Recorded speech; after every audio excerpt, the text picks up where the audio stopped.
Bienvenue dans Marque-Page, en compagnie aujourd'hui de Sylvana Cotelli de Paillot Libraire. Bonjour Sylvana. Bonjour. Couleur de peau miel, oui, c'est bien ça, est un récit autobiographique en noir et blanc.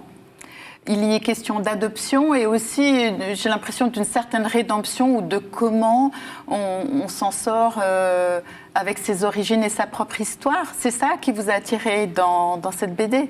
Oui, c'est vraiment cette idée de présenter finalement sa vie, les fêlures qu'on peut avoir, surtout par rapport aux racines, par rapport à... Quand on a un double pays, c'est difficile de se positionner et de réussir à passer au travers ça, à fonder son propre foyer, simplement grâce au dessin.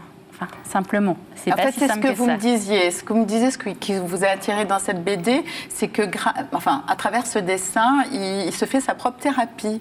Il le dit lui-même. C'est assez sympathique. Bon, on dit souvent aussi que l'écriture, c'est une thérapie. Et là, il y réussit pas mal, puisque c'est le 3e tome.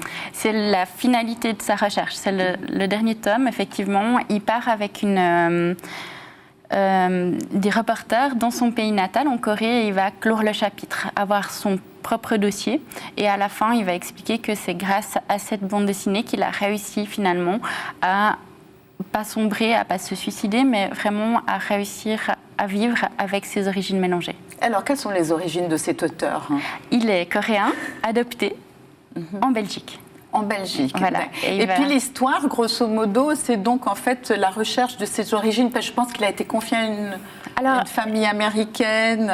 Il a été adopté par des Belges depuis la Corée. Et puis à partir de là, il nous raconte son parcours de vie en Belgique d'abord. Et puis après, il va partir un moment en Espagne. Là, il fait un voyage super, vraiment le voyage d'adolescent en Espagne. Donc une BD très attachante. Oui. Merci Sylvana. Marque-Page, c'est terminé. Bonne suite de programmes sur la télé.